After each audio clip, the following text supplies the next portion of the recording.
throng of Gothic refugees has risen in armed revolt against a Roman army led by Emperor Flavius Valens. For the first time, the Romans face an enemy set up in a defensive encampment of wagons. On the line is Rome's future, its reputation and its continuing existence as the world's dominating power. And for the Goths, the stakes are just as high. They're fighting for their very survival. Today, the fate of one of these armies rests with a team of councillors from Milton Keynes, made up of 2 generals. Attack with your cavalry. Right. And 2 lieutenants. I've got some people climbing trees now, but that was a mistake. Using state-of-the-art technology and all their tactical skills, this team will refight this battle and attempt to change the course of history. This is Time Commanders.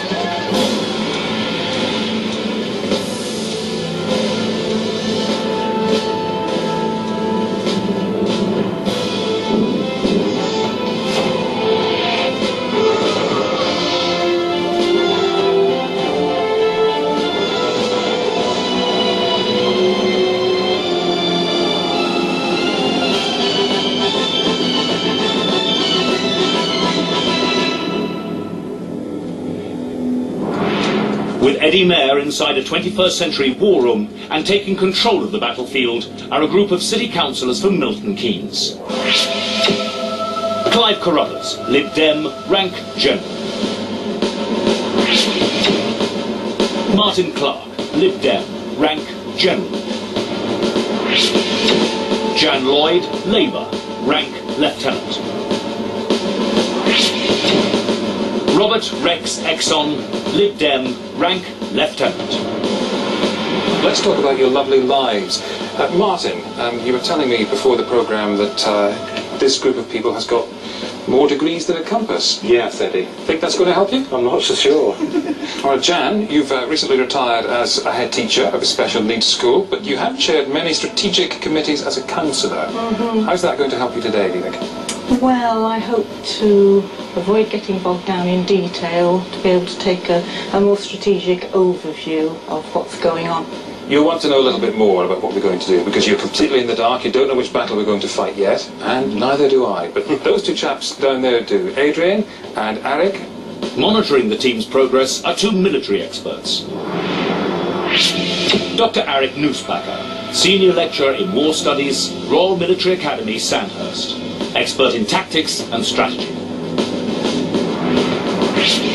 Dr. Adrian Goldsworthy, military historian and expert in ancient warfare. Well, you're in the 4th century AD, the year 378, and you're in charge of the Emperor of the eastern half of the Roman Empire. You've got a major problem with asylum seekers who've nipped across the Danube, and you've got a whole tribe of Goths that are camping on your territory. And you, the noble Roman Empire, have tried to deal with the problem by poisoning their leader, and that didn't work. And now you're hoping that you'll be able to fall upon them when they're not looking and massacre their women and children and take them into slavery and avoid having to actually fight a battle. Suddenly emptying the bins doesn't seem too difficult, does it? All right, gentlemen, you go to your positions and watch the action unfold. Before fighting the Goth army, the team need to gather intelligence about key elements of the battle.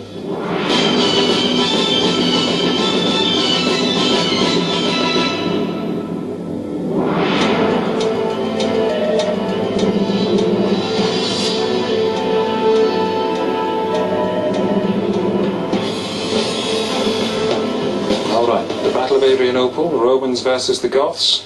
This is where it will be fought. What do you see? Is that the circle on the top of the hill? That would be my guess. So this is also a slightly higher hill as well? Very high point, a lot of forestry. So they're protected around the back, and there's bits of peaks and mountains defending them. The team's Roman army is mustered on top of a hill overlooking the enemy. The battlefield is a wide rolling plain with the Gothic army gathered amongst their wagons, arranged in a protective circle.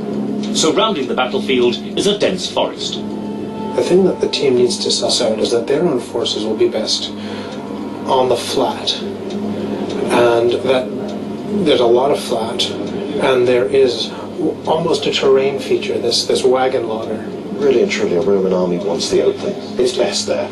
You can keep control, you can see what's going on. There's no point wandering into the woods. And you know that wagon lager isn't going to move. The team need to explore this terrain carefully. Somewhere near the battlefield are two concealed units of Goth cavalry. Could we please have a look at forest behind the Goths, please? Do you want to clear that and build houses, I presume? We do, yeah. Absolutely. Something to the left. And zoom in. Straight ahead.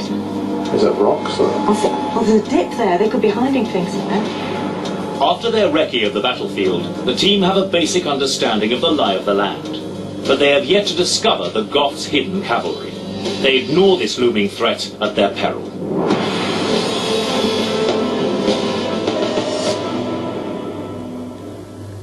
At this stage, this is where our two lieutenants, chosen democratically, move down to the front on a little reconnaissance mission, if you do that.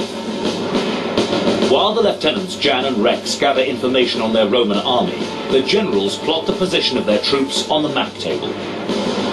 The Romans have an army of 20,000 men, comprising two types of infantry. The legionaries, in their vivid red robes, and the spear-carrying auxilia. They also have cavalry, including the heavily armoured horse, the cataphracts.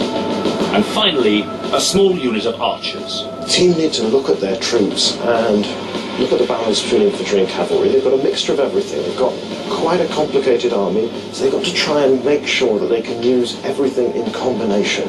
This is an army that works best if each element supports the other. Now, let's find out what your lieutenants learned. Rex and Jan. On my side, which is the right flank at the moment, Yes. there are 3 auxilia who are very good for defensive work and may be used as spares, if you like. First up are the 9,000 auxilia. These heavy infantry must be kept in reserve if the team want an effective force to counter an enemy cavalry ambush. The legionnaires are here in the main block, or some of these main blocks of infantry units. The remainder of their infantry force is made up of ranks of 8,000 legionaries. These disciplined troops are highly effective in close formation and hand-to-hand combat. The Roman cavalry is effective against the flanks and as a counter-attack against the anticipated enemy ambush. Control of these key troops is split between Jan on the right and Rex on the left. If the team lets their cavalry get bogged down in poking at infantry with sticks and loses the advantage of their mobility, then they might as well not be there. Exactly. This is not just another infantry unit to line up and slug it out. You want to do something much more clever with this. Use the speed, the manoeuvrability, as you say. Cavalry have got to support the infantry on flanks. You're thinking big plan already, aren't you? You're thinking big plan. You're a general, you have to. Fantastic. Yeah. We've made progress. We have. Yes.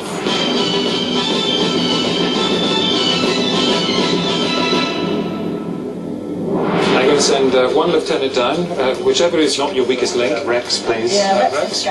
Go down to join the technician on the left. Rex's mission is to find out as much as he can about this very similar-sized Goth army, but it's a challenging task. As well as their main army in the wagon laager, somewhere in the forest are 2 units of cavalry. If Rex misses this ambush, the entire Roman force could be seriously compromised. He sends out his scouts. They need to realise the superiority of their own troops. They've got to look at these Goths, realise that their infantry don't have armour. They've got big shields, but they haven't got any other protection. That there's not really a huge number of them. The Goths haven't got a massive numerical advantage in this battle. So the Romans have got to realise that they are good, they're superior to the Goths, and they've got to act accordingly. Rex's scouts are now in range to assess the enemy in the Goth laager. The Goth encampment is a circle. There are 4 entrances. Rex has identified the geography of the Goth encampment. This is vital for a successful battle. When the Roman army deploy towards the enemy laager, they will face the 6 o'clock gap. The Goths are not an organised army. They are a whole people on the move, fighting with whatever weapons they can capture. Fritigern, the Goth leader, has packed the perimeter of the laager with archers, their arrows tipped with sharp splinters of bone. In the middle are the heavy infantry. They are fearless warriors, but can be ill-disciplined and over-eager in the heat of battle. Without a homeland, the Goths' incentive for battle is high. Victory here will ensure their survival. Outside of the Goth encampment, I've got 2 units.